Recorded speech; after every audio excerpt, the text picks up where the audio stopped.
What's up, guys? George Balekji here with Boston has entered the chat. But hey, check out the latest episode of Foxborough Rush. Travis Thomas and I take a look at the top 30 visits the Patriots have lined up, and we talk about a sneaky late-round pick at wide receiver who makes a lot of sense for this offense for the Pats and fits an immediate need. That's Foxborough Rush, wherever you get your podcast, Spotify, Apple, Amazon Prime. You could also watch it on Nesson's YouTube page. Now, let's get to the chat. What's up? What's happening? It's Boston has entered the chat. George Balekji here with Kasey Hudson. Casey, I like the jacket. Thank you. Little Leatherman? Thank you. Yeah, a little leather on the sleeve there.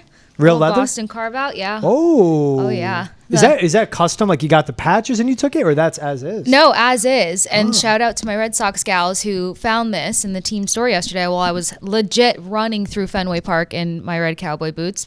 To everyone who saw me running like a crazy person. Yeah. But yeah, it was awesome. Wande, Tyler, B, Kendall, Ryan, all the gals. One more. No, there's one more. You're leaving someone off the list. I'm totally leaving someone off the list. Rachel, thank you. Yeah, see? There we go. I knew it. I don't know who it. any of those people are, but I knew you're leaving someone off the list. The Red Sox gals. Shout out to A them. little Boston on the back too? Yep, a little carve out on the back. Wow. I'm just turning into like the jacket gal. Get But some patches. I'll add to that. it. I'll totally add on to it. You guys have seen my Tampa Bay jacket, but now that I'm going all in. You live here. Yeah, I'm in. When's the last time you lived down in that city? Yeah, it's almost going to be a year now. Since Tampa? Since Tampa. You lived here. You moved here from Jersey. Yeah. You went Tampa to Jersey to here in a year. Yes. Oh, okay. That's what Yeah, was you're here what. now. So you're here now. I'm a northerner. Period. You're a New Englander. I'm a New Englander. Northerner. Yeah, but no, I'm great. I mean, it's been fun trying to get adjusted between Red Sox, Bruins getting ready to roll up here. We've got college hockey getting ready to wrap up. So, like, all the things are about to just become super focused here. But you run around just as much as I do. Yeah, it's a lot. Yeah. I don't know what day of the week it is, what month it is. Nope. I don't know what's tomorrow. I didn't know what yesterday was. Don't know what happened. Somebody almost convinced me it was May already. So. Yeah, I'd believe it. Yeah. I'm just like, when's the draft? That's all I'm thinking. Exactly. And then there's all those things that fall in between. NBA playoffs tipping off, NHL playoffs getting started. We'll be talking that. We'll be talking some Bruins and the future for Charlie McAvoy this season coming to a close. No surprise there. 3 games left. We'll also be talking about Patriots Hall of Fame. New nominees are up. 3 very, very eligible contenders to get into the Pats Hall of Fame. Wear that red jacket. We'll break down the 3 people, their resumes, and also talk about who should be getting in. And Mike Vrabel, everyone saw the video by now, laying down the law, establishing what the new coach will be in New England. We'll talk about that. We go through what's trending. And we got a special guest, Debbie Antonelli, talking about the WNBA draft that's coming up with the college basketball season closed. WNBA draft is almost here. So let's get into it. Patriots Hall of Fame, the Pats announcing they have 3 nominees that the 22-person committee selected. Julian Edelman, Logan Mankins, once again, a nominee, and Adam Vinatieri for the 2025 Patriots Hall of Fame finalists. So fans can vote until April 30th for the finalists most deserving to get into the Hall of Fame. One of these 3 will get in. 2 of the 3 Hall of Famers, all 3, some of the best at their position. You could argue the best at their position in Patriots history. This is cool to see. And I like with these options, it's tough to pick between the 3 case. It is, because I feel like there's like a different selling point for each one. You know, when you think about the caliber of becoming Hall of Fame, I feel like the first thing that jumps off the page to make the argument is rings. How many Super Bowl rings? Thank you. So when you look at it, then obviously you jump down to Adam, but then you think about, okay, well, clutch moments. Who had the bigger moments for the team to get them from point A to point B? Well, arguably, Adam again, Vinatieri, but then also Julian Edelman coming into the Patriots locker room as an underdog, wasn't expected to have this massive career. And then the argument there is his regular season statistics versus postseason, but postseason gets you to the Super Bowl. So I will say I got to give some love to Logan. He ended up in a Tampa Bay uniform after all, and it was in the era. It was in the starting era of And you know what Jason happened when he ended Light. up in a Tampa uniform? He missed a Super Bowl We're by going a to year. stick with Julian Edelman He and got to Adam Tampa in Vinatieri 2014. on this situation Patriots won here. the So Super your Bowl thoughts in on Julian 2014. Edelman. He's been in 2 Super Bowls with the Patriots. Are you trying to say that Tampa was the demise of him? No, I'm just saying that he's probably like Tampa was fun. It was warm. Well, at least he was a part of the Jason Light era. The beginning of an elite era for Tampa Bay. Yeah. There you go. Jameis Winston draft pick in there. Who's before Jameis with the Bucks? Who was before Jameis? Big quarterback, number 5, Josh Freeman. Yeah. Yeah, Jason Light. Look at you. Like what Tom Brady does. All you got to do is sign a free agent. No, but you're right. It's any resume, any conversation starts with the rings, especially with the Pats. For all these players that have been there, And that's a part where you look at a Logan Mankins, drafted in 05, so just missed the three out of 4 years they won their first three rings. Left his first season without the Pats was 2014. And he's been to two. He was part of the undefeated season where they lost to the Giants in 2011 when they lost to the Giants again in the Super Bowl. I believe he was banged up in that Super Bowl too. Him ACL tear, played through it. Him and Rob Gronkowski, exactly. And like that encapsulates Logan Mankins. So we'll start there. He was a first-round pick, always consistent in the lineup until he left the team. 7-time Pro Bowler, 1-time All-Pro. 2 Super Bowl appearances, no ring.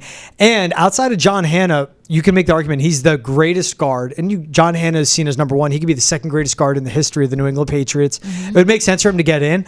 But when we look at the resumes of Adam Vinatieri and Julian Edelman, Vinatieri, 10 seasons with the Patriots, 3-time Super Bowl champion, game-winning field goal for all 3 of those Super Bowls, including the one against the Rams. As time expired, kicked it in. Of course, the snowball against the Raiders, game-winning field goal in that one too.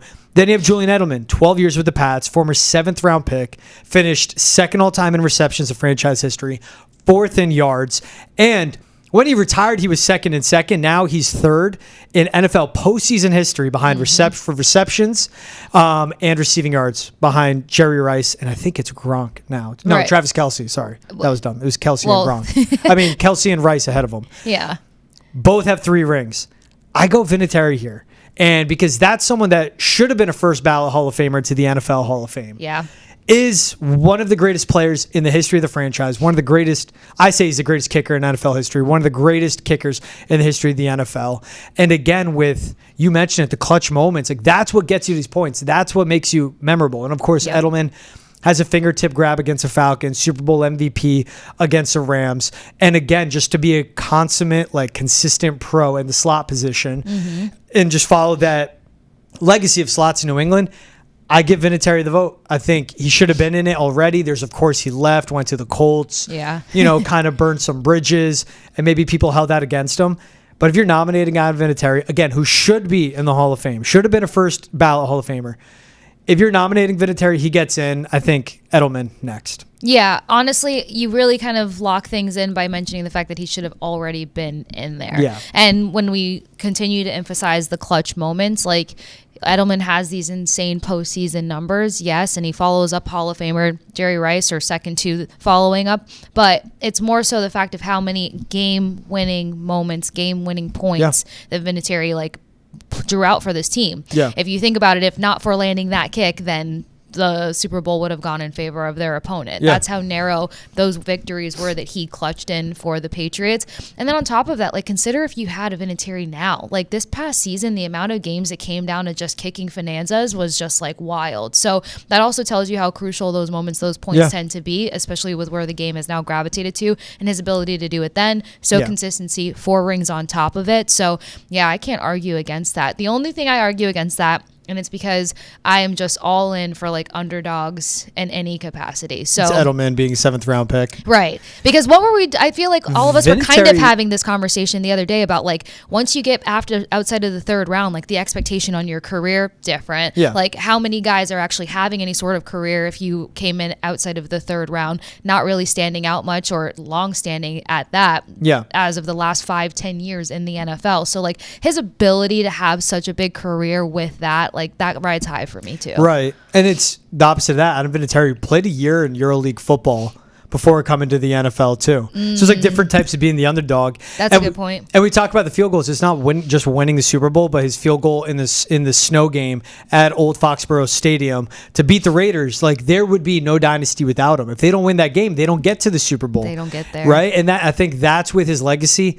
That's why I just lock in. To me, it's Adam Vinatieri every time. But you would vote Edelman though, and it's can't knock it. It's one of those arguments where you're having someone is opposite of you in a way or has a different answer, and you're yeah, and they just stare at you but you don't agree. I go, yeah, I'm right and you're right. Right. No, honestly, logistically, I'm right there with you, Adam Vinatieri. But like I said, the case is made to the fact that he should have already been in. Yeah. And there's still time for it to be just as honorable, just as exciting for Edelman to get in next. So I'm gonna lock in on Vinatieri on that, or Vinatieri on that. But Like, it's some of the game-winning moments for Edelman. Like, there's 2 Super Bowls that everyone's like, Patriots really shouldn't have won that. And 28-3. Yeah, he had the fingertip grab that saved them. Yeah. So then it's just like, what do we think is a more crucial moment? Making that field goal, collecting those points, or extending the play for your team to even have a chance?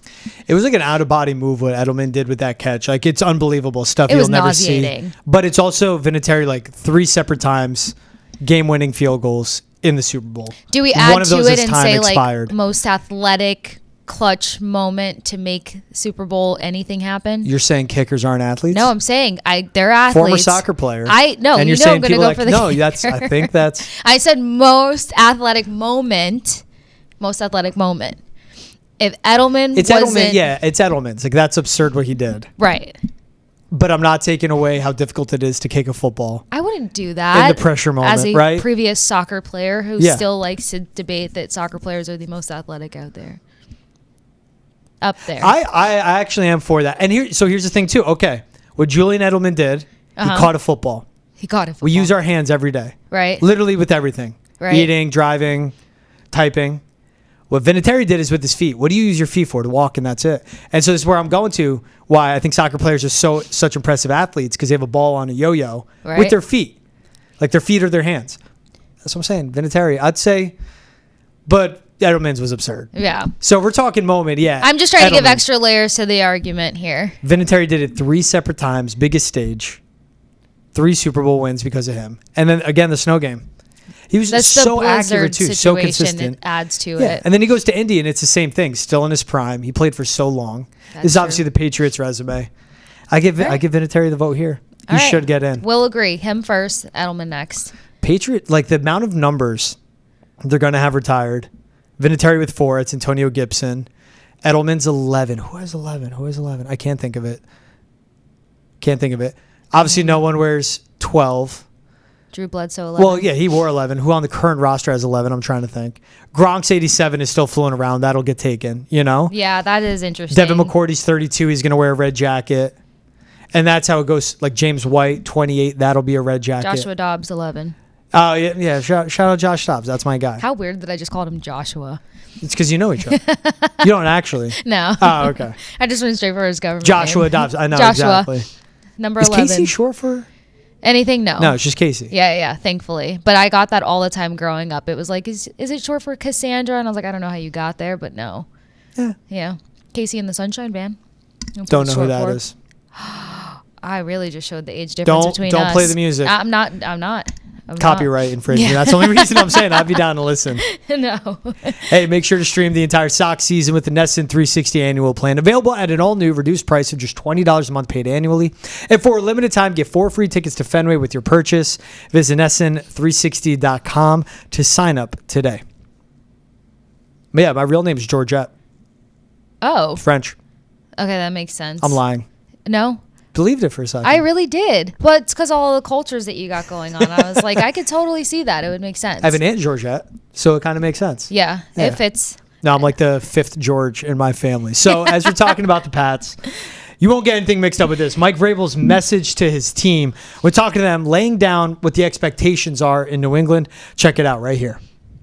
That I have, okay, that I would ask us to try to abide by. One is to respect the team, okay, respect the football team and the people that are here, okay. The second one is, okay, I'd like you to have, when we're in a meeting, okay, I know what the style may be, just pull your hood down in a meeting.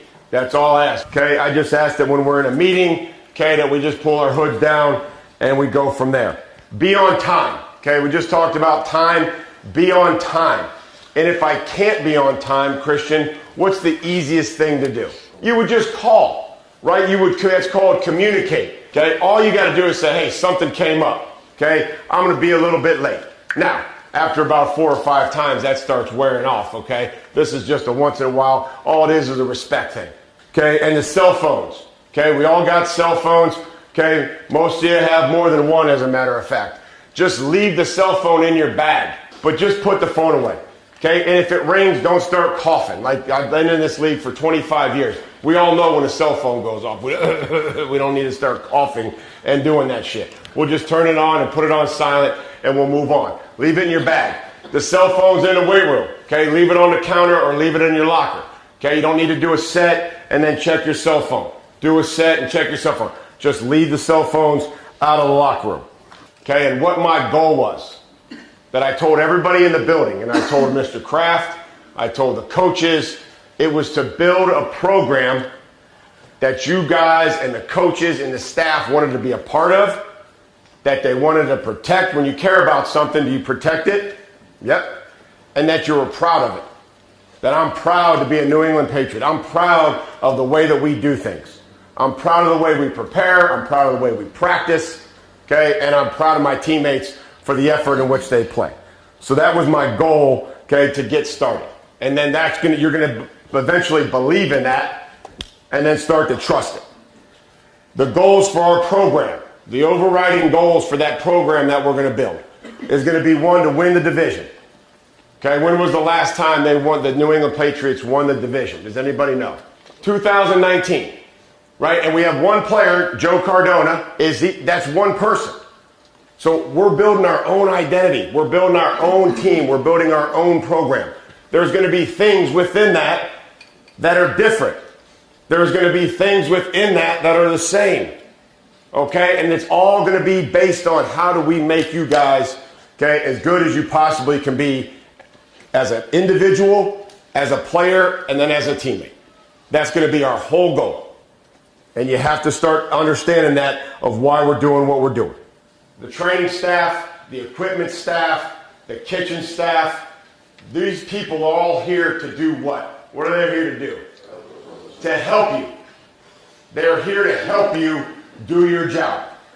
They aren't here to be your valet, to be your housekeeper, to be your maid, to be your butler. You get where I'm going? Okay, we're going to treat those people with the utmost respect. Okay, if you got a problem, you can cuss me out. I'm a big boy. I promise you, we can handle it. But we're going to treat those people with a hell of a lot of respect. Just so we're all on the same page. Like, that's important to me. That's important to our owner. That's important to me. That's important to everybody here, is how you treat people in this building.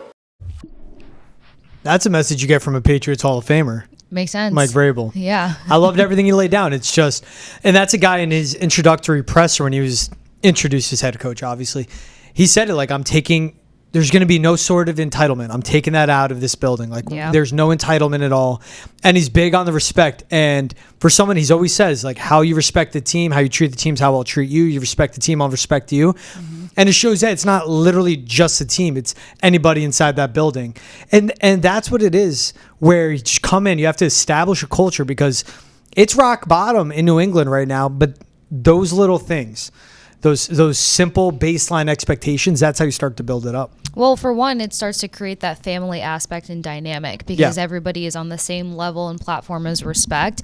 But within building a strong culture, you have to have strong character. I mean, the military brat in me just geeked out over everything that he said, because it does make a difference. It makes you have a better attitude when things aren't going well. It helps you have more patience during something such as a rebuild or while you're establishing culture. So giving a crap about everybody in that building, no matter what their role may be, it's going to be huge for them to start solidifying what this new culture looks like. And since they're building it out together, if everyone's on the same page, starting with respect, character, and what role everyone's playing, it's going to get things off to a smoother start even faster. So big fan of that. And then also, like, the phone stuff's funny, because it's become such a part of, like, you can have your phone but don't be distracted on it, where it's like, we know it's distracting. I mean, even people that aren't obsessed with their phones, it's still distracting. And then the hoodie's down. So it's just establishing these lines of, like, etiquette so that it becomes the norm for this group. And even I like how he points out that, like, Joe Cardona's the only guy left in that building from the last team to win the division in 2019. Yeah. And that message is, like, it's on us. It's not, you can't look to your left and right and, there's no more Juwan Bentley in there. There's no more David Andrews. Dante Hightower retired a couple years ago. But it's like, there aren't those guys that were the pillars for the New England Patriots. James White, Devin McCourty, the guys that have recently called it a career. It's on everyone in the building that we're all those players, whether they're vets or they're rookies or been in the league a couple years, they all know what the New England Patriots represent, and that is the highest standard of any sports franchise in the 2000s, winning 6 rings like they did. But it's like, okay, if you want to continue that and be like, all right, I'm proud to be a Patriot, it's rings. Yeah. And that's what I think is important too in his message. And even the part of like getting on time, and he calls out a Christian. Was it Gonzalez, Barmore, Ellis? We don't know. But it's just like calling out a player right away. And Vrabel says it too, like, you got to talk to me. I'm a big boy. You can mother F me up and down. I'll take it, but like I'll have tough convos, but that's what's needed. It's to call people out. And it's like forms of that, like accountability. Other coaches have established it either way. And sometimes the best accountability is like the tough love tactic of like, I'm going to call you out in front of a room of everyone that showed up on time but you.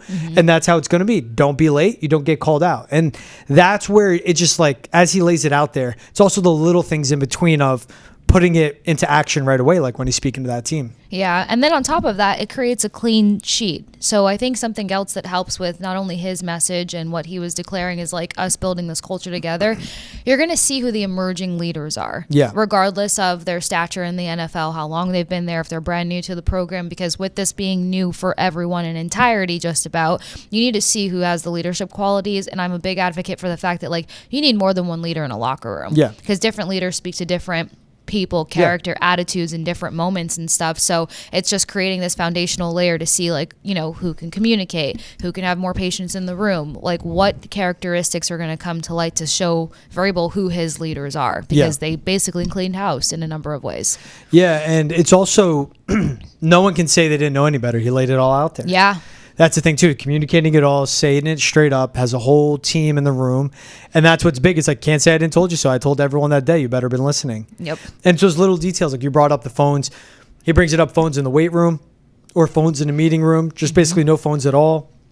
If you're in a meeting room, hoods off, like no one falling asleep. It's a lot of hours.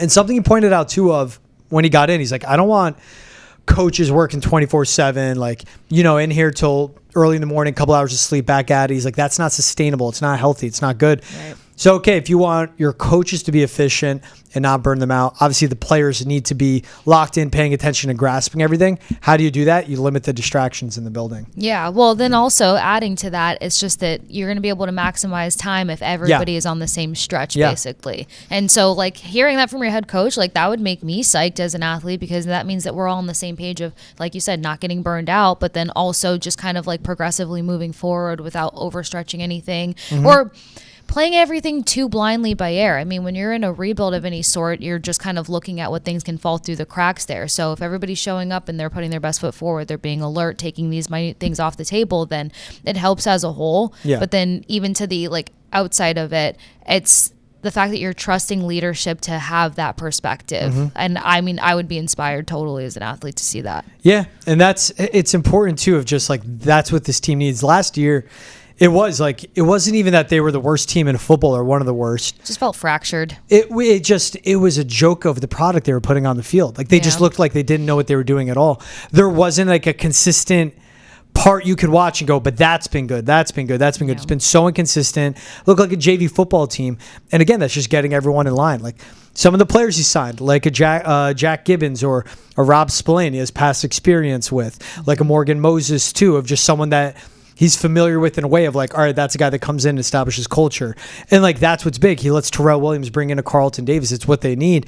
It's these signings that they made are guys that will, you know, just commit and, you know, just give towards that end goal. And that's be a part of the buy-in. It was again, like, it's just the buy-in. And then it's like, they got older in free agency, but like, that's what's needed because it's a 3-year rebuild. End of the day, this upcoming season, I think they'll be an 8-9 win team. The following year, I think they're back to being a playoff team. And then after that, it's like, that's when you start talking about, okay, can they contend in the AFC? Can they win playoff games that they're supposed to win? Not, you know, pull off upsets like the Commanders. And it starts with stuff like that. It's just what you want to see because it was such a joke last season how poorly coached the Patriots were. Yeah. Well, I think to add, it's going to help with like communicating. Yeah. You know what I mean? When you go through the changes the Patriots have gone through over the past 2 seasons, it feels like some of the guys in the locker room probably felt a little deflated when it came to even trying to communicate things. So I feel like it just opens up that avenue even more. So even stemming off of the respect aspect of things and establishing the fact that no one here is your maid or your valet, but like we're here to help and support you. It's creating a foundation that says, speak up when need to speak up and keep the communication lines open, because it just felt like there was too many different headlines. There was too many different conversations taking place that not everybody was privy to in the locker room beforehand. That's why it took how long up until now to break down what was going on in the Patriots locker room during the season. So I think that Vrabel's big on trying to avoid that as well. And that helps with establishing everything that he just said there. Yeah, the no maids, no valet line. It's like, it's the old saying, treat the custodian the same way you treat the CEO. Mm-hmm. And it's everything. And again, that goes back to the no entitlement for him. That's what he wants in that building. Right. And it is, you treat everyone with respect. And again, because that's what you see with Vrabel, and that's what the fans, and they know, the ones that know who Mike Vrabel is, but that's what they expect in a way of it's consistent and it's kind of simple. He always talks about respect, accountability, no entitlement, anything like that. And it's in every way he puts it. It's like respecting the people that make your food in the buildings, respect the people that clean up after you, and respect them in a way of it's not their job to oh, can you pull up my car, go start it for me, or do whatever, clean up after me, clean up your locker, clean up that space.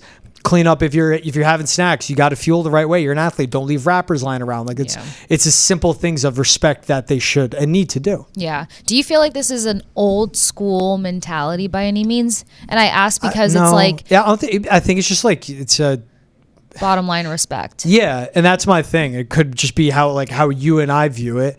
But it's I don't think it's old school. I just think it's the right way. I was trying to find the right. I don't want to say it's a human decency thing, but I think it is. Yeah, I'd say so. It's even you go out to eat at some fast food restaurant, you don't just get up and leave your tray with your wrappers on it. No, you put it and stack the tray. There are the places that they're no, leave it, I cleared. I feel weird about that. I'm I want to throw this out. It is awkward. And that's why I feel I don't think it's old school. I just think it's the right way to do it, know? I wonder if anyone's going to try to make it an old school versus, now thing, because a lot of reestablished cultures or new cultures, they're trying to, I don't want to say create a safety net for these younger guys, but things are different. They're more sensitized and stuff. So coming in and putting things down as specific as Vrabel did, I feel some people would be that's so old school versus it's needed though. Yeah, versus throwing the safety net out there for these kids. And I get that, but I think even if you the first time head coaches and coaches are getting younger, GMs are getting younger, the Jaguars GM, I think he might be my age. He might be 31, which is insane to think about. But 31 and you don't know Casey and the Sunshine Band. Continue. We're 2 years different. You're 2 years older than me. You can't play that. But the way I look at it, it's I don't think, for example, a Mike McDonald with the Seahawks is just yeah, guys, do whatever you want. It's all good. Don't worry about being on time.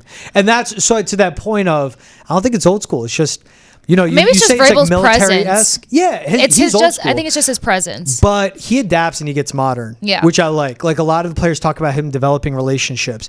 So he's a guy that will call you out on your stuff, show you the hard, honest truth, which you need to hear. But it's not he just does that and doesn't have a connection to you. It's it does it because he cares about you. And to that's old school, I think. Because, people like to do things with kitty gloves. You ever get it where someone's buttering you up before they give you feedback on something? Absolutely. Oh, Casey, I think you're really good. You're really experienced. You've been doing it a long time. I really like how you did this, and that. And then it's 5 minutes pass, and they go, but you know what? You're talking too fast. That's something I've gotten. And I remember it was one of my mentors when I was in Wisconsin, this guy, Jeremy, he started doing that. I was like, Jeremy.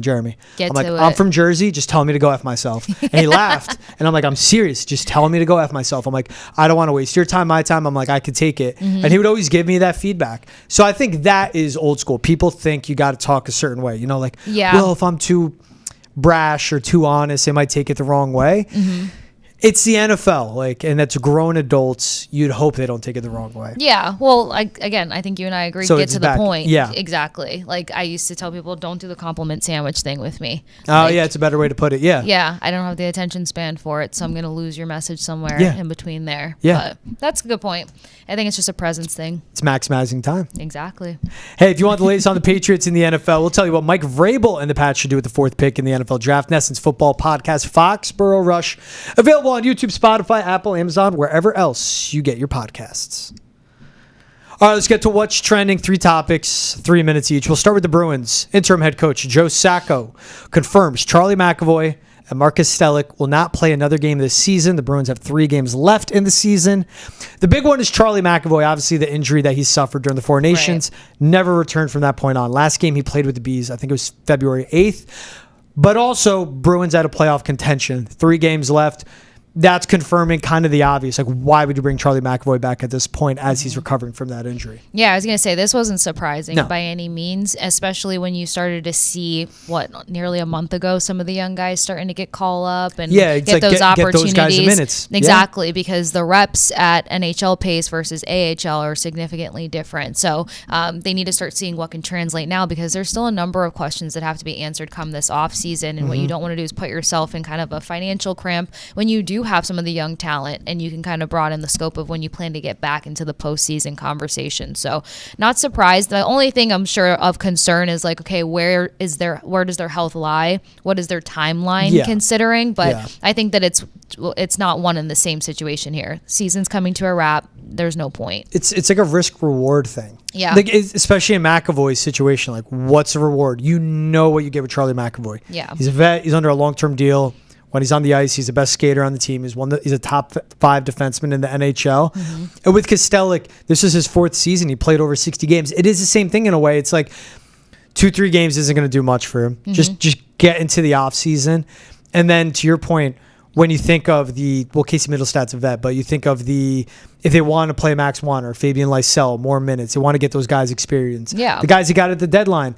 And even Riley Duran just got called up. Exactly. Some of the prospects, like a John Farinacci, if they want them to play, go take those minutes, take all the NHL minutes you can get used to the speed, the physicality, what you could take into the offseason to get better. Exactly, because there's things that they can pull from now, getting that NHL feel. Yeah. And then, because hockey's so intuitive in a number of ways, so like you've got to get that moment past you, that first NHL situation or the first couple, because then you can switch up what you do in the off season. Yeah. You know, there's certain things that you might want to hyper focus on versus what you did either, USHL, AHL, whatever the path may be. So not a surprise on this one. It's just like, it's crazy to think that 3 games left in the season, it's a wrap, but at this point it's future forward. It's been future forward for a hot minute now. Someone on this show said on paper this season, the Bruins, they could win the Stanley Cup and was very serious about it. This person. Oh. I liked it going in. Keyword I didn't mean to panic like keyword I said on paper. Right. I was like, hey, this team healthy. Hey. But also they were just never. The way the season started, one thing for a second. Yeah, and this was before the season. Did I think there'd be an interim head coach coaching at really early on? No. Did I think the goalie drop-off would happen? No. And like that's the thing too on guys in certain spots. It's getting to the offseason. Yeah. It was such a disappointment for everyone on every level, and everyone at the Bruins would admit that. It's one of those, like, just get us to the offseason. Let's get to next year. Let's turn the page and get ready for that. Speaking of someone that I guess he could turn the page now, Luka Doncic. Page turned. 45 points in his return to Dallas with the Lakers beating the Mavs in his old building, 112-97 the final. And Luka just putting on a clinic. There was a video tribute before the game. It also clinched a playoff spot for the Lakers. There's a video tribute before the game. Luka hitting the late game shots as well. The best thing watching this unfold on TV, I forgot the game was in Dallas because the eruption from the arena when Luka hit a big time 3 and then drove to the basket to get his 45th point was so loud because the fans, it was just truly like the best thing ever of like a hate-fueled arena in the healthiest way possible. At the Dumonts, at Nico Harrison, there were Fire Nico chants. They were going crazy for Luka. I think it was beautiful. It was so poetic for Luka to go in there, drop 45, show how good he is against a team that they traded him away from to say, we are better now, especially defensively because we don't have Luka. No, he dropped 45 and beat you. And then it's all those fans. It's them getting their anger and their frustrations out too. He did it. I don't think it closes the book yet, but it just, to me, it puts that punctuation on Nico, you're a moron. The Dumonts, you are idiots. It's the dumbest trade in the history of sports. Top 3 generational player right now in the NBA, and they traded him. Anthony Davis is great, but for a 32-year-old injured star. I'm going to say, I hate this. I could tell. I'm going to say it's a page him. turner for me because, for one, the interview after the Tribune video, he didn't even know if he was going to be able to play. That's how emotional he was for one. Yeah. Exactly. Yeah. So to get past your own mental of like, what am I going to bring to the table right now? I got to shake this. Then what I hated about this trade was the fact that it's almost like, in a weird way, they tried to demonize like how healthy he is and like, is he going to have any longevity because he doesn't try? He drank beer and smoked hookah. Yeah, they really kind of like put him down. God. Right. What 25-year-old doesn't? What NBA player doesn't enjoy? Right. What person?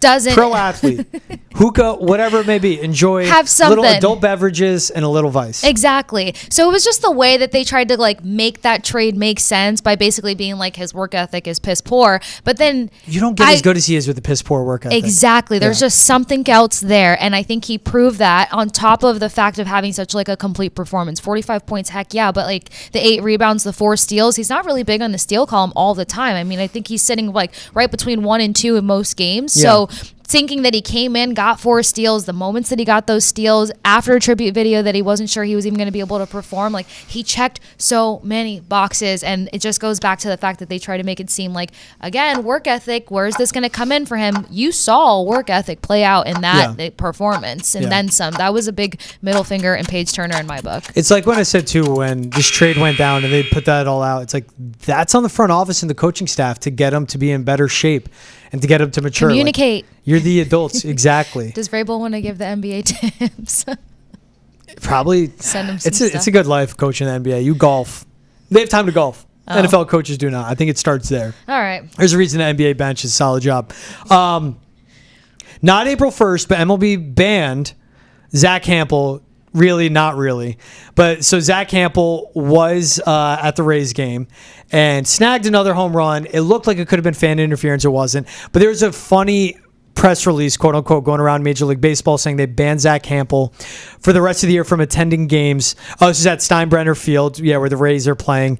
If you don't know, Zach Hampel sucks. He pushes kids out of the way. He pushes old people out of the way to snag home run balls. Now, what he does is very impressive. He has it literally down to a science. He understands tendencies. He understands pitching tendencies, batters, ballparks, wherever. Like, he's always in the right spot for a reason.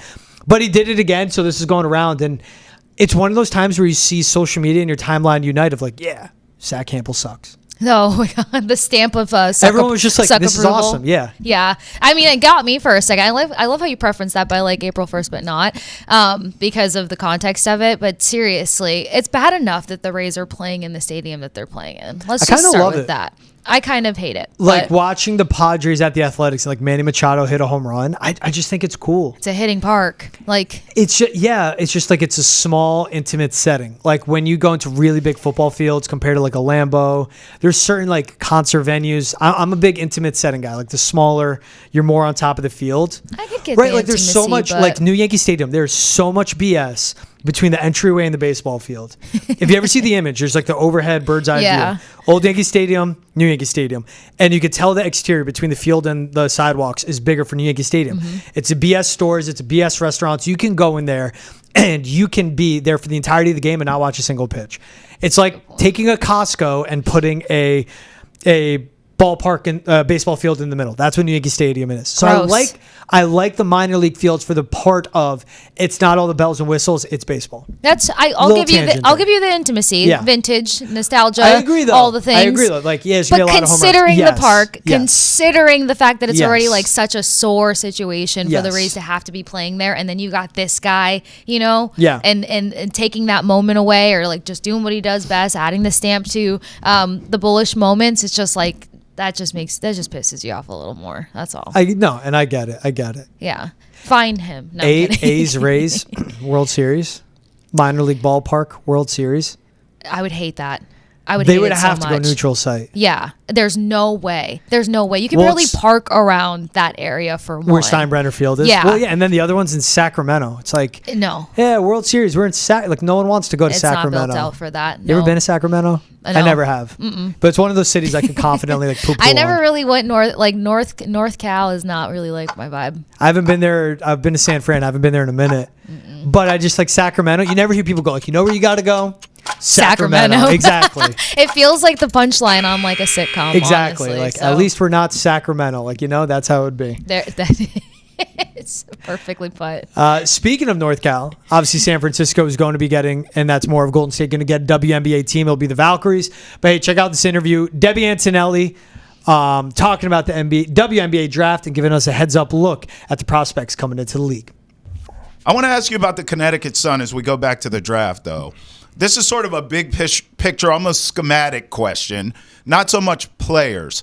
You know, the Sun right now are rebuilding, and they have multiple picks in this draft.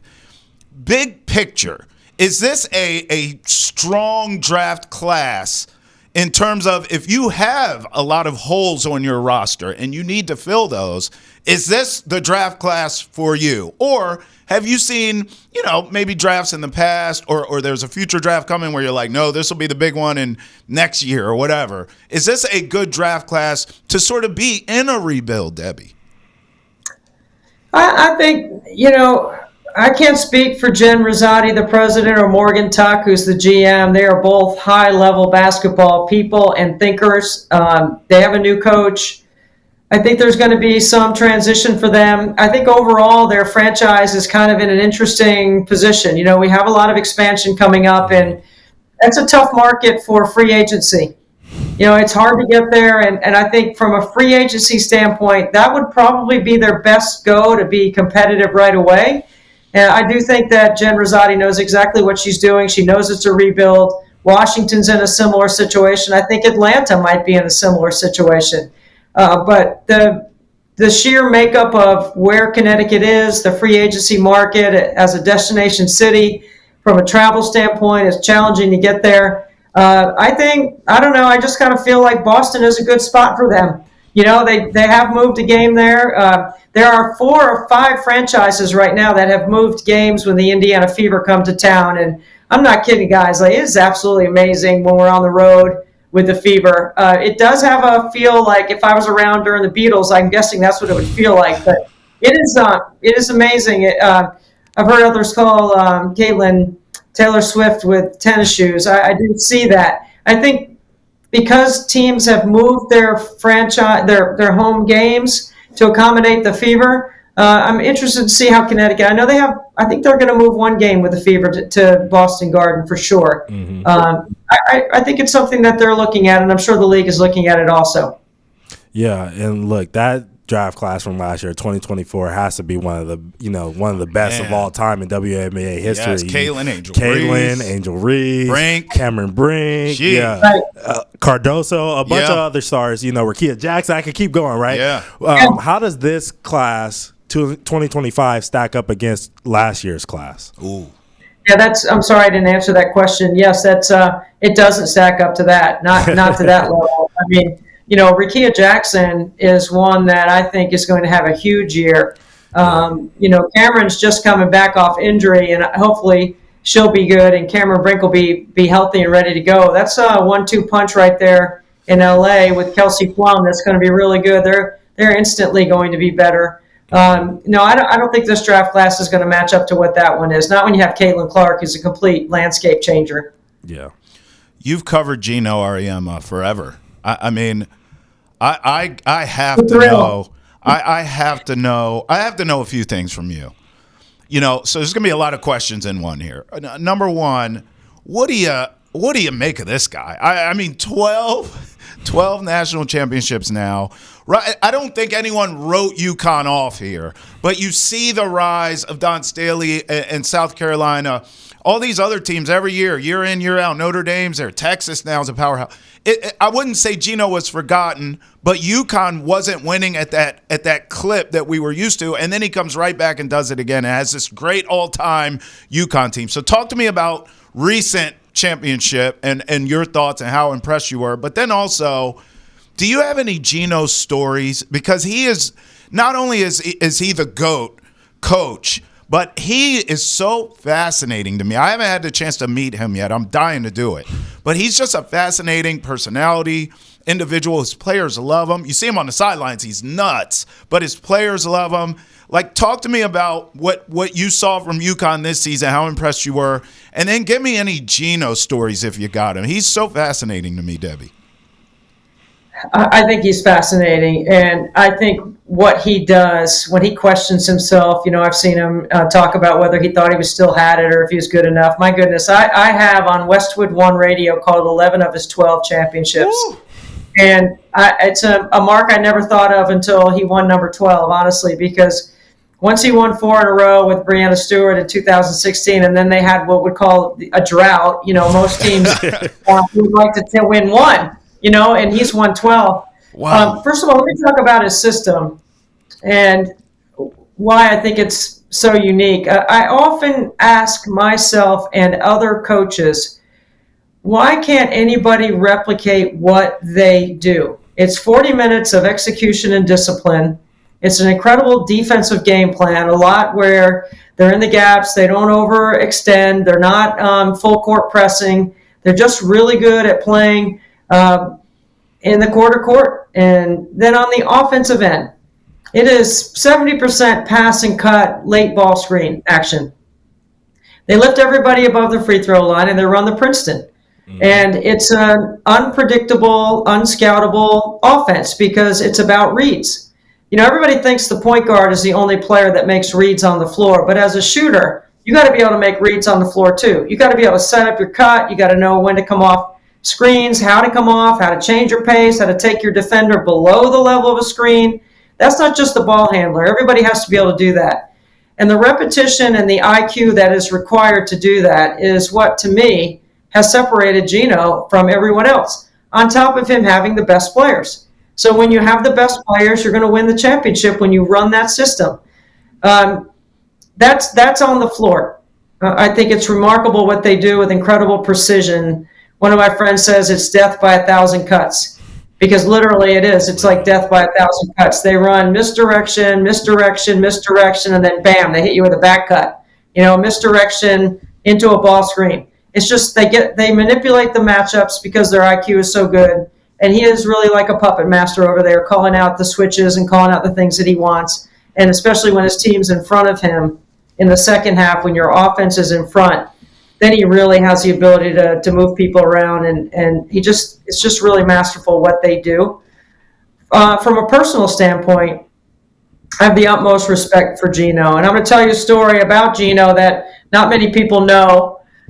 In the height of Pat versus Gino, Pat Summitt versus Gino, and there's a time in our game when these two did not get along. And that was an incredible rivalry inside our game.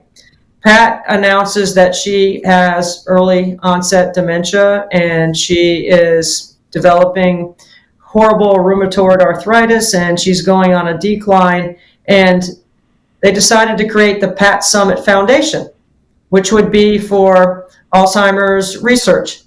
So the Pat Summitt Foundation is launching. The person that was running the Pat Summitt Foundation was a person named Danielle Donahue, who is also right now the CEO and president of the WBCA. So because Danielle had worked for the Big East and had a great relationship with Gino, she called him and he made, I'm not sure it was the first gift to the foundation, but it had to be one of the top 5 gifts to the foundation. I'm not going to tell you how much it was. I know how much it was. It was a significant, I would call a significant gift. Months later, I'm with Pat, and Pat knows Gino gave the donation, and she's trying to write a thank you note to Gino for his donation. And she was struggling a little bit to write the note, but she was also struggling with what she was going to say. And so watching her go through the exercise and having that conversation with her about Gino was pretty emotional. I thought it was really emotional for me. It was emotional for Pat. And then I have Gino, a few weeks later, I have one of his games. And we were talking hoops and we get done. I said, Coach, is it okay if it comes up in the game, if I can work it in, if it works out, can I tell everyone that you gave a gift to the Pat Summitt Foundation? And he kind of cut his eyes at me. He said, how do you know about that? I said, well, I know because I was with Pat when she was trying to write the thank you note. And he got emotional. And so why I'm telling you this is because it's my favorite Gino story, because as much as Pat and Gino went after each other, whatever you heard about their dislike, their rivalry, there are two people that were giants in our game that knew that Pat would say, well, he needs me more than I need him. And he would probably say the same thing. She needs me more than I need her. And when it came down to something as simple as trying to make a difference for other people, they came together in an odd way to support each other. And so I tell that story now because it's really who Gino is. Whatever you see or think about, and he's a one-liner, and he's got a lot of digs, and he's even thrown some digs at me. I mean, I get it. I feel like it's a badge of courage or a badge of honor. If he's going to pick on you, then that means he must like you. But I respect his knowledge. I think there's a mutual respect there. But that story, to me, about two giants in our game is one that I haven't had a chance to really tell much. But that's the first thing I thought of when you asked me. To see the full interview with Debbie Antonelli, check out the latest episode of Hold My Banner, everything NBA, everything basketball, actually, every WNBA, everything Celtics. That's Hold My Banner, wherever you get your podcast, Spotify, Apple, Amazon Prime. You could also watch it on YouTube as well. That is Hold My Banner, full interview with Debbie Antonelli right there. Shout out Ante and Trav, awesome interview with Debbie Antonelli. Kay, shout out to you. Let's head to the weekend. Oh, yeah, I'm ready for the weekend. Sleep. Yeah, and Not honestly... warmth? Warmth. Yeah. That's literally where I was going. Fingers Boston, crossed. I love you, but the fact that you do not have a spring is killing my soul. I swear it's not like this normal. It'll randomly snow in April, but like the consistent, it's freezing at night, it doesn't happen, I swear. I'll lose it if I see snow at this point. I don't know. I had to wear winter socks to run around Fenway yesterday. I hear you. When I had to pull that out in hand warmers, I was like, family, this is not a drill. Nope. No spring. Enjoy the warmth on your weekend. She's Kasey Hudson. I'm George Balekji. This is Boston's End of the Chat. Appreciate you guys making us a part of your day. We'll see you guys on Monday.